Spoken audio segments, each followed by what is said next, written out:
SER Podcast.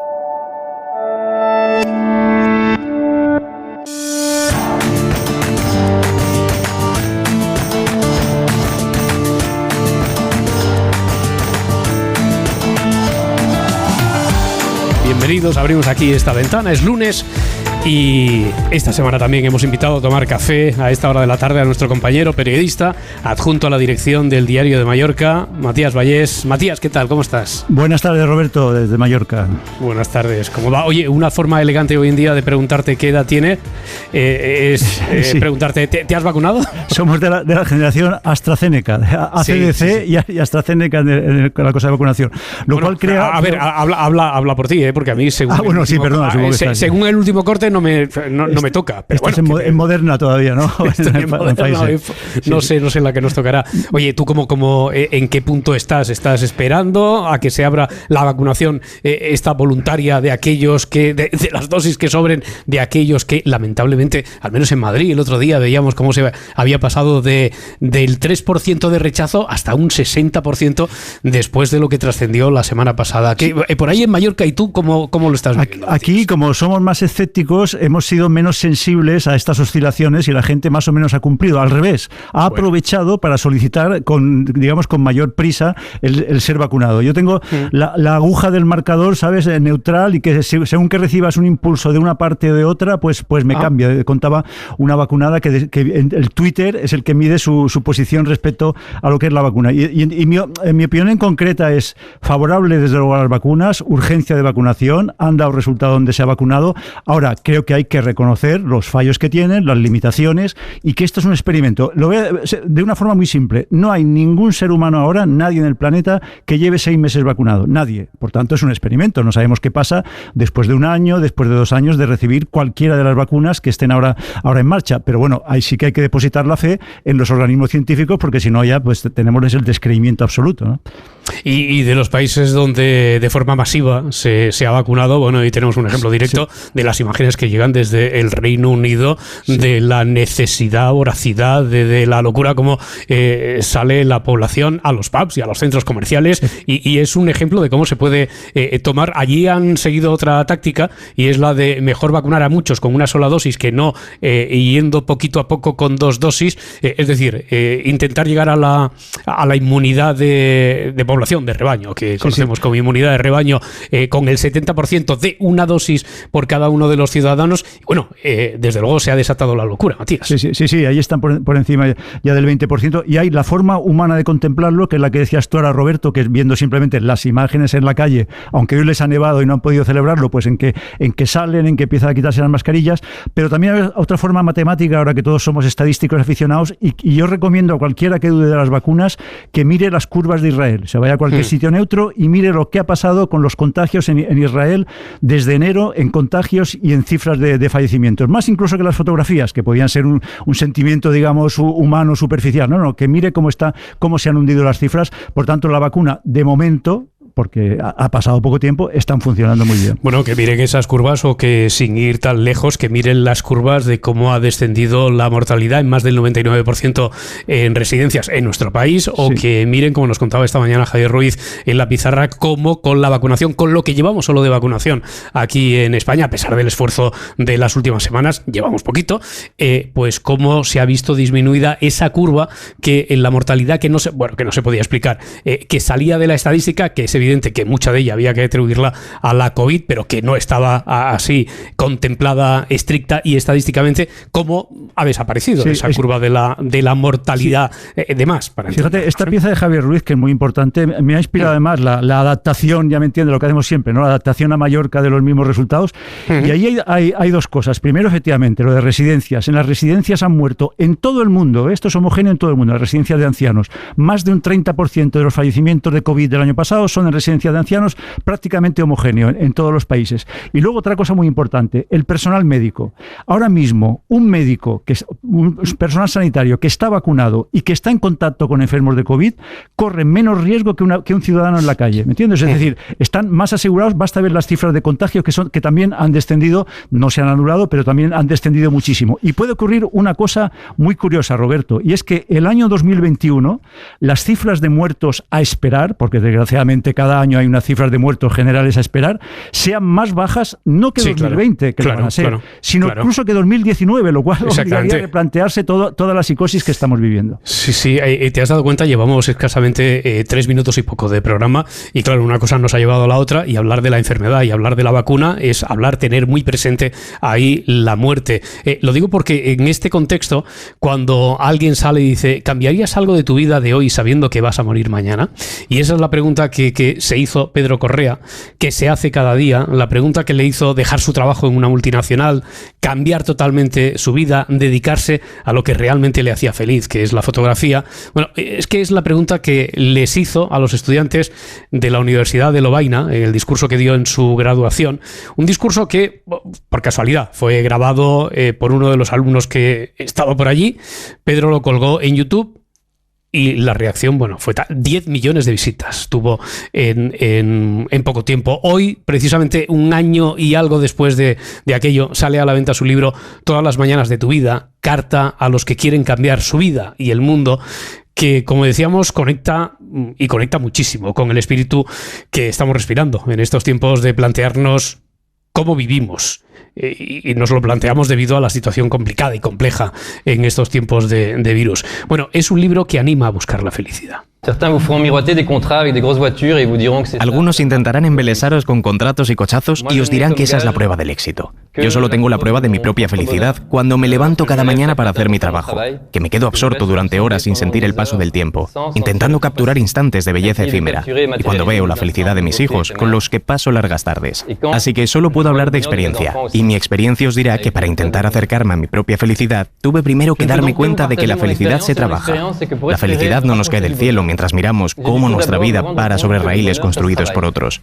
Raíles que no sabemos a dónde van, en vez de poner en marcha nuestros propios deseos.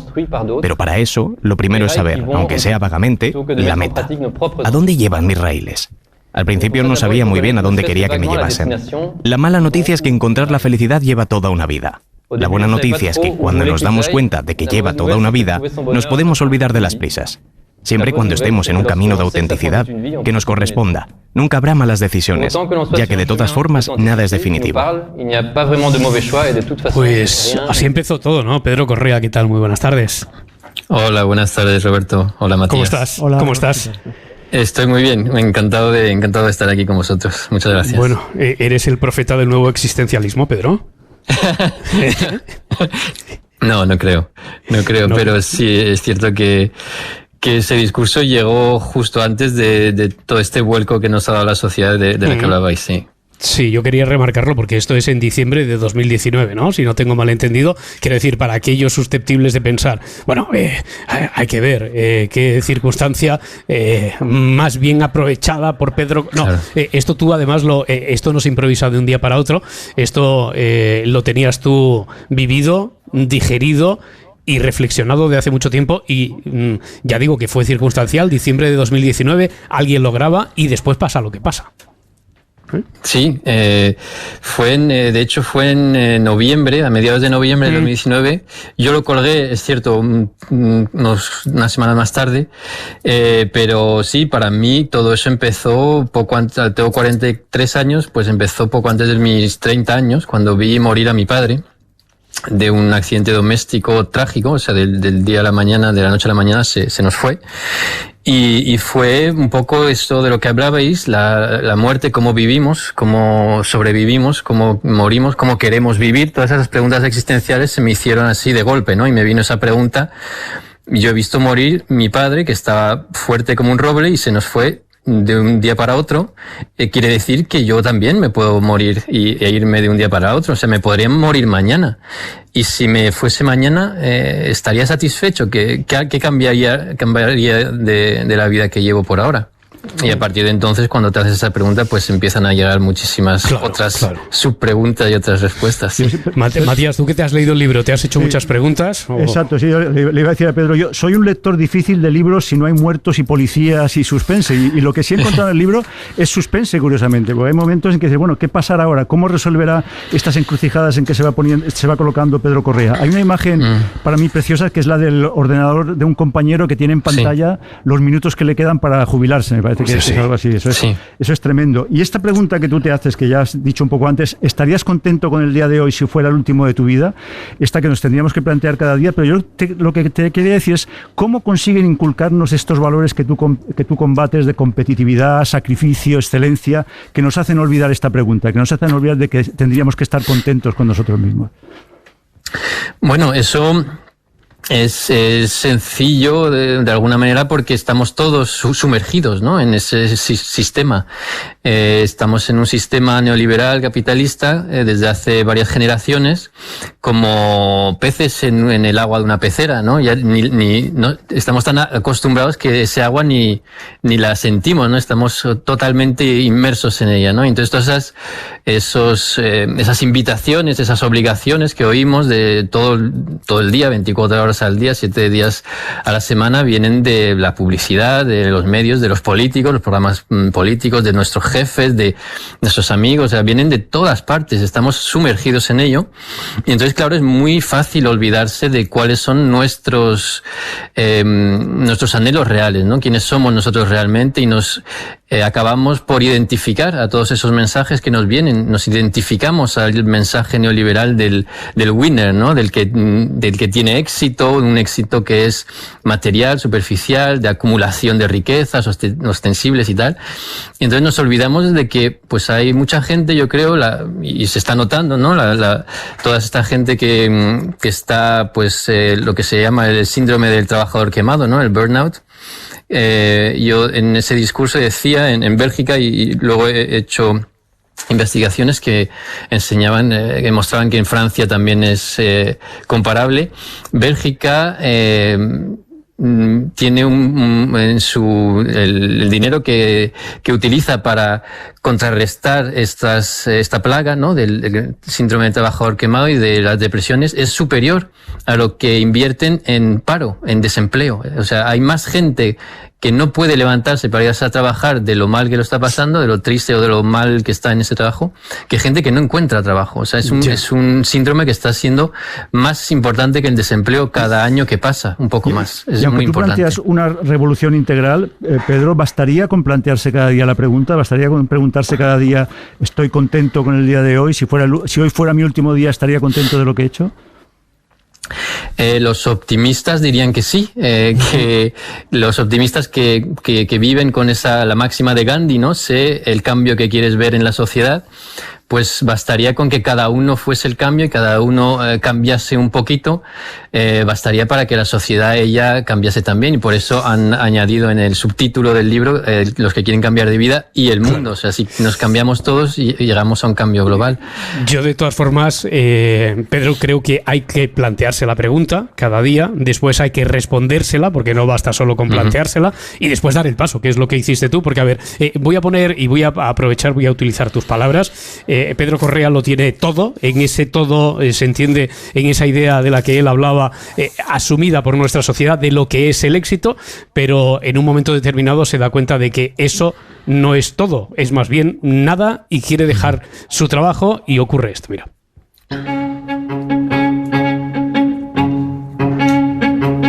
Mi superior de aquel entonces me repetía a menudo que algún día podría ocupar su puesto. Estaba al frente de 4 equipos de más de 60 personas cada uno, y yo tenía todo lo necesario para convertirme en ese hombre de traje y corbata que dirigía a varios cientos de personas, a las que debía motivar, mientras les explicaba de vez en cuando que las supresiones de puestos de trabajo eran necesarias para asegurar la competitividad de la sociedad, a pesar de los 3.000 millones de beneficios netos trimestrales. Cuando le anuncié mi decisión de dimitir, me llamó a su despacho muy sorprendido. Era un miércoles. Se había ido de vacaciones la semana anterior. Vi en sus ojeras, su cabello despeinado, la barba de un día y la corbata torcida que algo no iba muy bien. «¡Menuda mierda!», exclamó. «Acabo de volver de Italia este domingo, y con los montones de problemas que me caen encima después de 2 días, ya estoy tan estresado y cansado como antes de irme». Esperé en silencio que continuara. «Y además de todo esto, me entero de que quieres marcharte. No lo entiendo. ¿Por qué querrías irte?». No dije nada. ¿Cómo hacerle entender que la respuesta a su pregunta estaba justo frente a mí? ¿Tú a qué te dedicabas, Pedro? ¿Qué hacías? Yo he hecho ingeniería en telecos. y luego hice un doctorado y por eso me llamaron para hacer ese discurso, para volver a la universidad a la que hice el doctorado. Y pues estaba yo en una multinacional, en un banco, y era jefe de proyectos de telecomunicaciones. Me ocupaba de homogeneizar la manera que tenían de utilizar los centros de llamadas telefónicos después de la fusión que hicieron entre la parte francesa y la parte belga.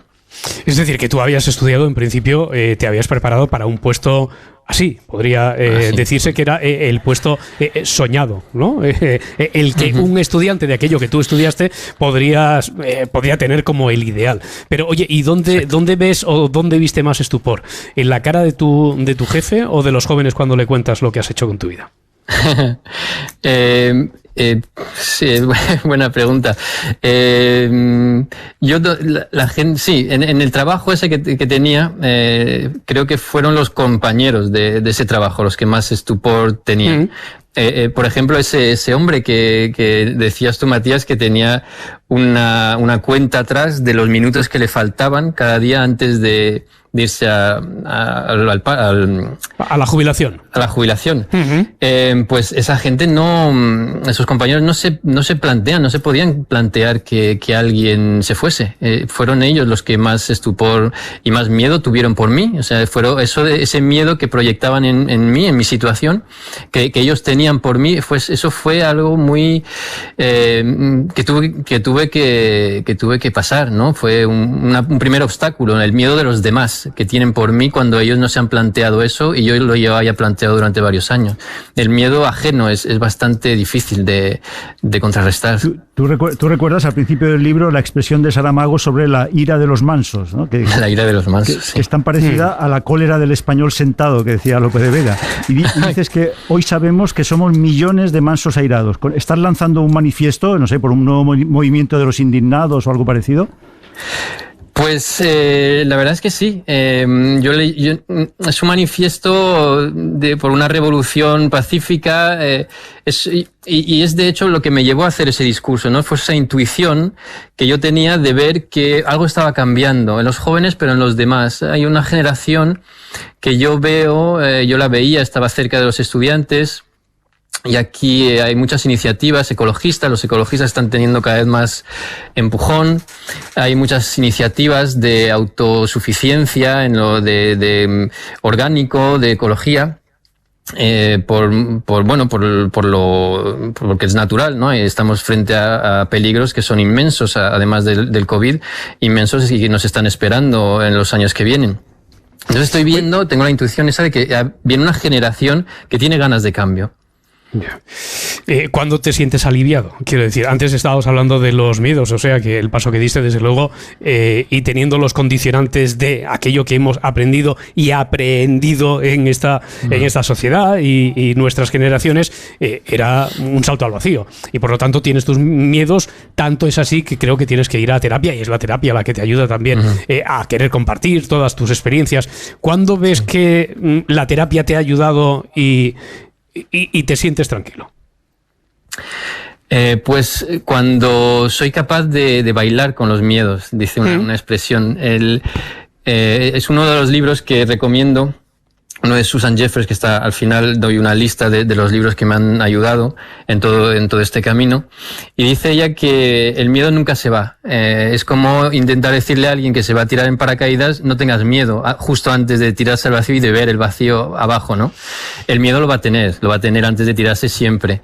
Pero lo que hay que hacer es ser capaz de bailar con ese miedo, ¿no? Y de decir, bueno, pues tengo miedo, pero estoy seguro de lo que hago, me lo he pensado fríamente, lo he calculado. Yo ese cambio no lo hice del día a la mañana, me llevó 3 años, fueron cálculos, fueron experiencias, fueron preguntas, y cuando estás seguro, pues tienes miedo, pero saltas al vacío, ¿no? Y una vez que has saltado ya, el miedo se desvanece, pero no se puede desvanecer antes de hacer ese salto. Decíais antes que la felicidad se trabaja, ¿no? Que esta iluminación que tú has tenido pues tiene un precio. Es un precio que tú detallas en el libro, que incluye, por ejemplo, una ruptura matrimonial, que es quizás lo más traumático que puede ocurrirle a un ser humano. ¿Esto puede frenar a la gente? ¿Puede decir, bueno, yo prefiero no arriesgar, prefiero jugar sobre seguro? Sí, claro, y es legítimo, ¿no?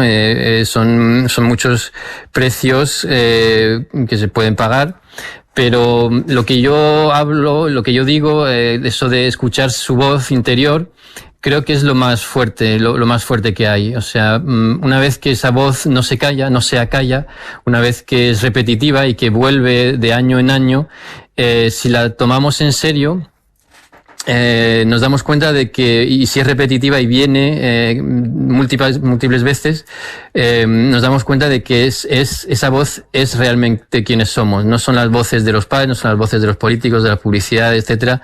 Esa voz que nos viene repetitiva es lo que somos. Y una vez que la escuchamos, no podemos dejar de escucharla. Y hay un día en el que esa opción ya no es una opción, es obligatoria, porque sabes que si no la haces, una vez que has empezado a escucharte, sabes que no va a cesar de decirte lo que estás en un camino equivocado hasta que no lo hagas. Oye, ¿y qué grado de felicidad sentiste? O te lo pregunto de otra manera, siguiendo el hilo ahora de lo que estabas contando, ¿qué es lo que te dijo tu nueva voz cuando viste por primera vez tus fotografías expuestas? Bueno, fue una gran emoción. Sí, eso es el sentir que estás en tu sitio, ¿no? Es una emoción que es plenitud, creo. Es realmente el adjetivo es ese de la plenitud, el saber que has hecho algo para lo que para lo que habías venido, ¿no? Y ahora con este libro y la escritura que llevaba yo desde siempre. Mi madre era artista y mi padre era profesor de literatura. Y esa voz de la que hablaba desde siempre me había dicho que lo que yo quería es ser artista y escritor. Y entonces, pues ahora, solo puedo sentirme muy afortunado, sí. Tú, como ingeniero, planteas lo que es la masa crítica, ¿no? Te planteas casi matemáticamente para un cambio irreversible. Entonces dices que si un 3,5% de la población, o sea, 4 de cada 100 personas, se levantaran, ningún gobierno lo podría soportar. ¿Bastaría realmente con tan poca gente? Sí, ese es un cálculo que yo no es mío, viene de Harvard, de la universidad, de una investigadora, Chenoweth, que hizo esos cálculos analizando pues la mayoría de las revueltas populares que ha habido contra regímenes dictatoriales y tal. Y eso es lo que calculó, sí, que si nos acercamos al 4% de la masa del país que se levanta de manera pacífica y se opone a un régimen que les hace infelices, lo vuelcan, ¿no? No se puede oponer un gobierno al 4%. Que parece poco, pero que a la vez es mucho. Si hacemos el cálculo, por ejemplo, una población como España, son muchísimos cientos de miles de personas. Pero si yo estoy convencido de que si ahora estamos en una sociedad que está enferma, ¿no? Y no es una opinión, son hechos. Nunca en ninguna sociedad hemos tomado tantos ansiolíticos, tantas drogas, no ha habido tantas tristezas, depresiones y suicidios. Pues es una sociedad que está enferma, ¿no? Y si queremos cambiarla, creo que si hay una masa crítica, estoy convencido de que estamos muy cerca de esa masa crítica capaz de levantarse y de cambiar las cosas. Es decir, que no tenemos que caer en el desencanto, y todavía hay opciones para el optimismo de que saldremos mejor de sea esta la etapa que nos ha tocado vivir, COVID incluida, Pedro. Sí, yo creo que esta etapa es una etapa pequeña comparativamente a todas las que nos faltan, todas las que nos vienen y todas las que hemos pasado ya, pero sí es una etapa, yo creo, que nos va a venir bien para darnos cuenta de todo lo que nos faltaba antes, ¿no? Y que dábamos por sentado. Ese contacto humano, es todo eso, todos los lazos humanos que antes o bien ridiculizábamos con el capitalismo y el neoliberalismo, o bien damos por sentado, nos damos cuenta de que nos falta muchísimo para hacernos humanos y hacernos felices. Pedro Correa, muchas gracias por hacernos pensar y por hacernos replantearnos muchísimas cosas en estos tiempos y en este día, concretamente. Fotógrafo, autor de Todas las mañanas de tu vida, en Duomo Ediciones. Un abrazo ha sido un placer, Pedro. Mucha suerte. Igualmente. Gracias a vosotros. Adiós. When I look back on my ordinary life, I see so much magic, though I missed it at the time. La Ventana en Ser Podcast.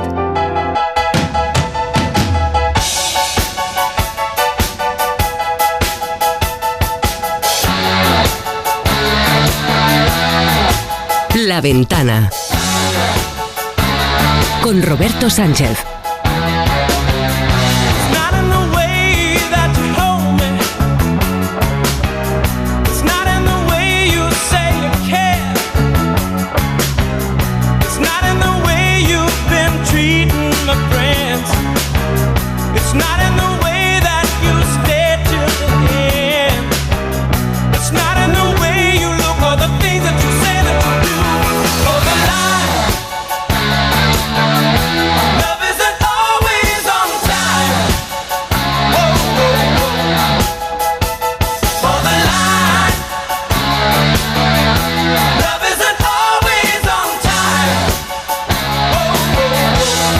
Esta tarde estamos tomando café, como hacemos habitualmente los lunes, con nuestro compañero periodista Matías Vallés. Matías, ¿cómo era eso que decías antes que, lo soltabas aquí como un piropo al libro de Pedro Correa? Y es que a ti un libro, si no tiene trama, si no tiene suspense, si no tiene malos tiros, asesinatos de por medio, es muy difícil que te atrape. Todo, más o menos así. Todo se lo lleva hoy la novela negra, ¿no? Hasta el último gran libro, por cierto, de Javier Marías, de Tomás Nevinson, también tiene un empaquetado, por supuesto, que no un contenido, pues son centenares de páginas de novela negra, ¿no? Yo creo que hoy ya en casi todos los libros se incluye este componente del asesinato, del componente policial, por no hablar, por supuesto, de la célebre autoficción, que tú sabes muy bien, Roberto, que es contarse a uno mismo como si se novelara, ¿no? Como si fuera. Exactamente. Hombre, y si coinciden las dos cosas, la autoficción y hay algún misterio a revelar y que tiene que ver con eso, ¿no? Que entronca, que es de la familia de la novela negra, mejor. Pero bueno, eso es irresistible. Entonces, claro. Oye, pero este asunto entonces seguro que te va a atrapar. Lamentablemente no pertenece al ámbito de la ficción, sino que es real como la vida misma. Hoy en la Audiencia Provincial de Teruel ha empezado el juicio conjurado contra Igor el Ruso. Se le acusa del triple asesinato de un ganadero y 2 guardias en diciembre de 2017.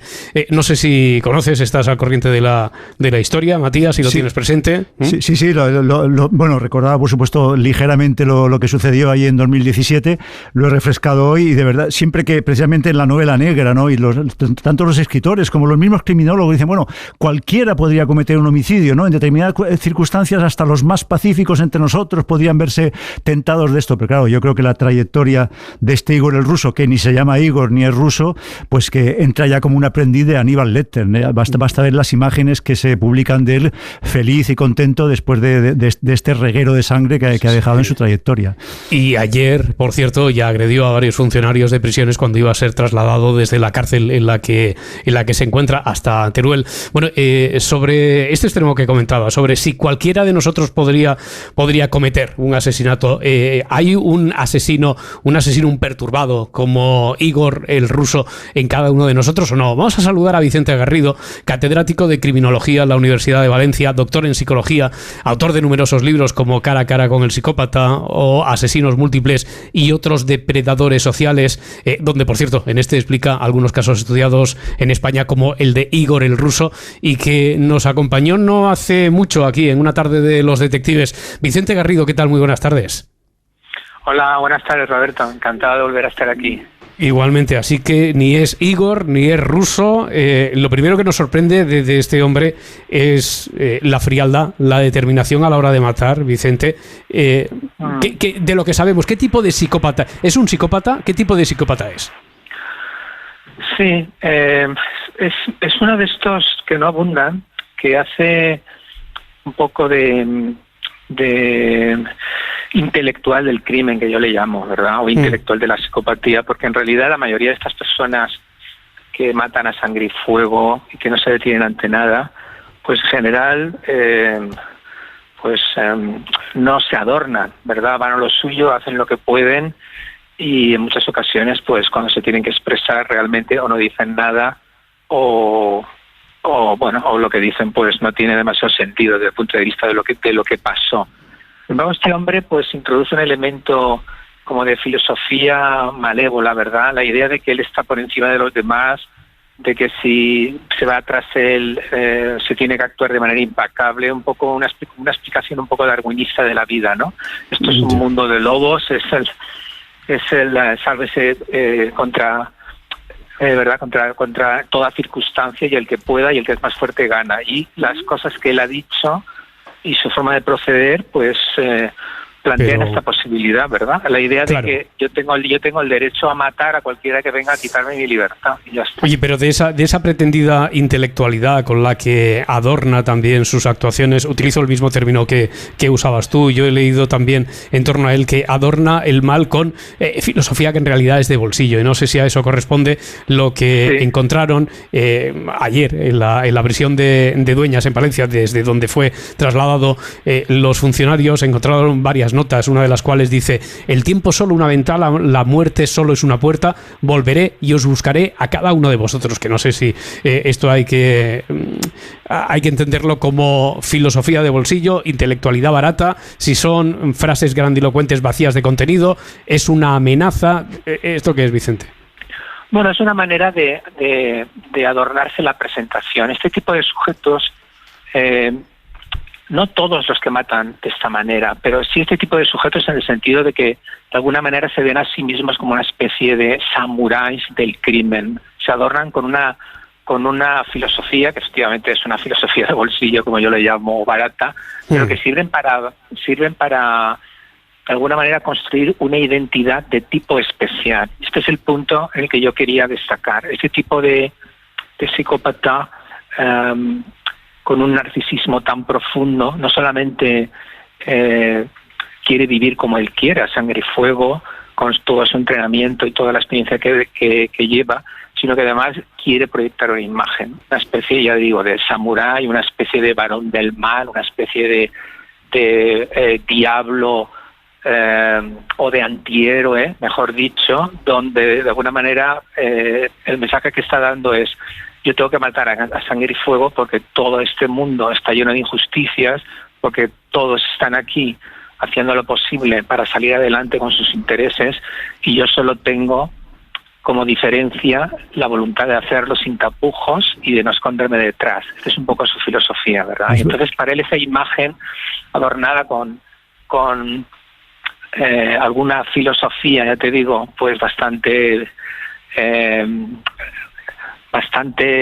sencillita, de la idea de la vida es una cosa, la muerte es otra cosa, pues hace que él tenga para sí mismo y para los demás una proyección particularmente diabólica, ¿verdad? Es una especie de máquina de matar que no se detendrá ante nada, y cualquiera que me vea, pues si no me respeta va a tener que echarse a temblar. De hecho se le acusa se le va a juzgar por 3 asesinatos brutales de un ganadero y 2 guardias civiles, disparándoles todo lo que tenía que dispararles, sin entrar prácticamente en contacto con ellos. Pero hay una cosa que te quería pedir, Vicente. Los forenses que lo analizan tras su detención dicen que es un psicópata con pleno control de sus actos. El con pleno control de sus actos es un poco raro para un profano, ¿no? Y te quería decir además si esta psicopatía, el origen puede ser el síndrome de guerra que pretende su abogado, que sería una víctima, en este caso como todos, una víctima de haber participado en un conflicto bélico. Pues mira, no, justamente, Matías, por lo que tú acabas de comentar, en un síndrome, por así decirlo, de la guerra, que no exista, ¿no? Que en todo caso teníamos que hablar si hablamos de síndrome de la guerra, pues tendríamos que hablar de un síndrome de estrés postraumático, ¿verdad? Básicamente, lo que nos dejaría sería la imagen de una persona con profundos cambios de ánimo, sería una persona emocionalmente angustiada, sería una persona que actuaría en situaciones de furia o de descontrol, y ni mucho menos con esta tranquilidad y este aplomo. Es decir, que sería todo lo contrario. Eso es una defensa que no tiene ningún sentido, puesto que si tuviera un síndrome postraumático sería algo así como estos soldados que admiramos en la película de Apocalipsis Now, donde vemos gente que efectivamente tiene un síndrome de estrés postraumático, ¿verdad? Si alguien recuerda esa magnífica película, el comienzo en el hotel, cuando Willard está en espera de recibir la orden de ir a recoger a Kurtz, que es Marlon Brando, vemos a alguien desquiciado que se encierra, que se droga, que el mundo se le escapa. O sea que no, la respuesta es no. Y luego digamos que no es raro el hecho de que un psicópata tenga un pleno control, porque en un psicópata, como yo digo, idiopático o clásico, lo que prima por encima de todo es la violencia instrumental, es decir, es una violencia premeditada y pensada como la forma adecuada de conseguir sus objetivos. En los psicópatas puede haber también una violencia caprichosa que surge de un instante, porque en un momento determinado él piensa que ha sido objeto de una falta de respeto y efectivamente te puede matar en un momento. Pero cuando un psicópata es mucho más temible es cuando, debido a su falta de activación emocional frente a las emociones morales, a su poco miedo, que son características de los psicópatas, es capaz de ver hacia adelante cuáles son los peligros a los que se enfrenta y estar muy preparado y tenerlo todo muy claro para si el momento llega, utilizar una violencia letal. Y por supuesto una violencia que él la encuentra totalmente justificada. Porque claro, uno podría pensar, bueno, son policías, tienen que defenderme, yo ya he matado, soy un peligro. Pero no, su filosofía es, este es un mundo de lobos, y si tú vienes a buscarme, yo te voy a cazar primero. Has dicho que por fortuna que no abundan los ejemplos como Igor el Ruso. Yo te quería decir, me parece incluso ingenuo plantearlo. Supongo que la rehabilitación, esta función que tendría la prisión de rehabilitación, queda totalmente cancelada en este caso. No tiene mucho sentido. Yo creo que este hombre debería estar todo lo posible en la cárcel, de verdad. No puedo decirlo, lo puedo decir más alto, pero no lo puedo decir más claro. Ha quedado muy claro. Desde luego es un ex militar serio, con formación militar, y que desde luego en aquella ocasión, en aquella acción por la que ahora se le juzga, pues parece que tenía aprendizaje y técnica y frialdad como para haber actuado de una forma, digamos que mucho más benévola, haber intentado desarmar a los agentes o haber intentado huir y no actuar de esa forma tan violenta y cruel como actuó. Vicente Garrido, catedrático de Criminología en la Universidad de Valencia, doctor en Psicología. Un placer una vez más. Muchísimas gracias, Vicente. Roberto, un placer también para mí. Un abrazo a todos. Un abrazo. Hasta luego. Buenas tardes. Yes. Bueno, oye, tengo por aquí otra historia, también otra historia de detectives, Matías, porque a ver, dicen que hasta para robar hay que tener clase, y esta historia que les vamos a contar es la de un ladrón de libros que, hombre, no se le puede discutir el gusto y la clase, edad mediana, bien vestido, siempre además muy educado, con abrigo, con bolsillos y con una forma de actuar que repetía en todas y cada una de las librerías elegidas para sus hurtos. Pero bueno, a ver, a este dandy del robo lo cazaron, lo pillaron con las manos en la masa, y esto ha sido gracias a la colaboración al menos de un par de librerías. Fue gracias a un grupo de WhatsApp. Xavier Noya es el librero de La Garba en Barcelona, uno de los libreros que sufrió los robos de este ladrón y que empezó a sospechar. Xavier, ¿qué tal? Buenas tardes. Hola, buenas tardes. A ver, pues cuéntanos, sí. ¿Cómo empezó todo, Xavier? A ver, todo empezó un día en que una clienta me pidió un libro que estaba en el escaparate y fui a buscarlo, pero pensé, que no está en el escaparate, está en su sección. Me fui a la sección a buscar este libro que pedía la clienta y de golpe y porrazo vi que la sección de libros de fotos de Barcelona, libros así bonitos para regalar, faltaban bastantes, pero estaba pensando en el libro que me pedía la clienta, pensé, se habrán vendido, no sé, no le des mayor importancia, y aquí quedó todo.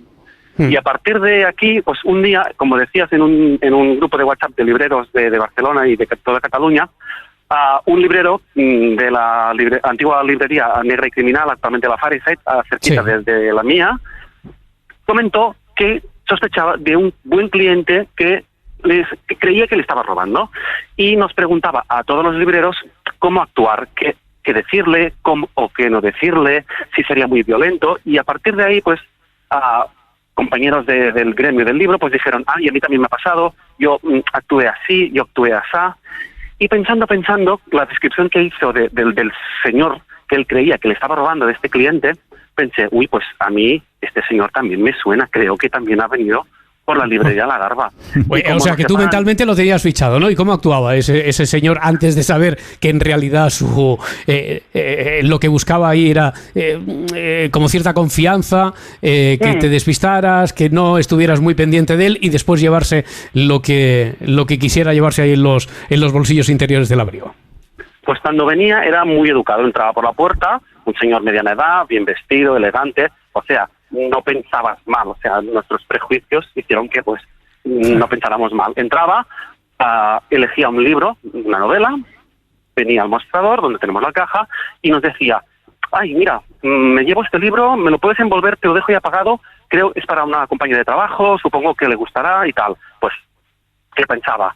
Qué bien, pues le cobrábamos el libro se lo envolvíamos, y mientras se lo estábamos envolviendo, una vez pagado el libro, nos comentaba: me quedo por aquí hojeando libros. Es una frase muy típica en las librerías. La gente entra, sabe o no lo que quiere, mira libros, los huele y compra o no. Entonces, claro, nos decía: me quedo mirando libros, pues mire usted lo que quiera. Y eso se repetía pues cada 7 o 10 días, y claro, no pensabas mal, porque si te compraba el libro y te lo hacían envolver y tenías una conversación muy normal dentro del mundo del libro, pues no pensabas mal. Y mientras tú estabas envolviendo el libro y dedicándote pues a ver novedades de libros, devolviendo libros, gestionando pedidos de clientes, el señor, en vez de hojear más libros, se los iba guardando. Desde luego no era un, primero que era un ladrón en serie, y segundo, Xavier, creo haber entendido que robaba un poco para especular, es decir, no era un adolescente robando libros de Ciorán o de anarquistas, sino libros de una cierta cotización. O sea, en nuestro caso, la mayoría de libros que nos ha robado son libros de fotos, libros que el más barato pues cuesta unos 40 euros. O sea, no cogía una novela edición de bolsillo de 7,95, no, libros buenos. Oye, ¿y en la otra librería o en las otras donde haya actuado de forma más o menos similar, operaba exactamente igual, iba vestido igual? Es decir, en la Fahrenheit más o menos habrá hecho lo mismo. En la Fahrenheit, por lo que estuve hablando con su librero, exactamente igual, lo mismo. En su caso, además, les hacía pedidos de libros que no tenían. O sea que les hacía pedidos, ya. Para justificar volver otra vez, ¿no? Para decir, oye, ha llegado lo mío. Sí, en mi caso me comentó que trabajaba por el barrio. Pues muy bien, me lo dijo y yo me lo creí. Hay una cosa, Xavier, muchos escritores de mérito, escritores premiados y reputados, presumen de haber robado libros en su juventud, presumen además en otros libros. ¿Cómo sentir los libreros cuando estáis vendiendo libros de un señor que presume de haber robado libros? Pues desconocía que hay autores que hayan robado. Lo confiesan, sí. Bueno, a ver, esto significa que en libros, aunque hay apocalípticos que digan que está muriendo, aún interesa en el siglo XXI y en el 2021. Y para muestra un botón, que durante los meses de enero y febrero, en el barrio de la Barceloneta, en las 2 librerías que aún estamos aquí, pues ha habido un señor que ha hecho el agosto. Ya. Oye, y cuando le pilláis entonces robando, que no sé cómo es exactamente, ¿cómo le decís? Oye, que nos hemos dado cuenta de lo que se pone nervioso, lo niega, ¿cómo actúa él?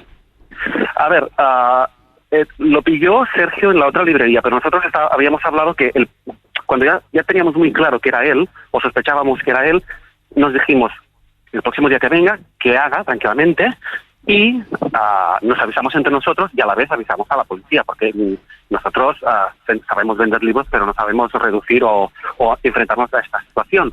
Claro. Y volvió, se lo dejamos libre, en plan, usted busque libros, e hizo lo mismo, comprar un libro, pedir que lo envolviera, y aquí es cuando Sergio lo pilló, le comentó que había estado robando, él lo negó, muy tranquilo siempre, con la mala suerte que cuando decidió salir de la librería, pues yo llegaba y antes que yo habían un par de vecinos y la Guardia Urbana de Barcelona que estaba avisada.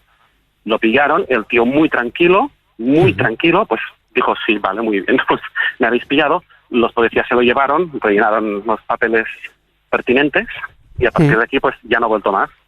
Oye, ¿se calcula cuánto se habrá llevado en dinero, quiero decir, el valor de los libros que entre una librería y otra? En nuestro caso, cerca de 400 euros. Bueno. Y en la otra creo que un poco más. Ya. Bueno, pues el ladrón de libros, pillado. Se viene ya librero de La Garba en Barcelona. Muchísimas gracias por contarnos esta historia de novela. Y mucha suerte. Un abrazo, Xavier. Adeu. Venga, adeu. Suscríbete a La Ventana. Todos los episodios y contenidos adicionales en la app de Cadena SER y en nuestros canales de Apple Podcast, Spotify, iVoox, Google Podcast y YouTube. Escúchanos en directo en la SER de lunes a viernes a las 4 de la tarde. Cadena SER. La radio.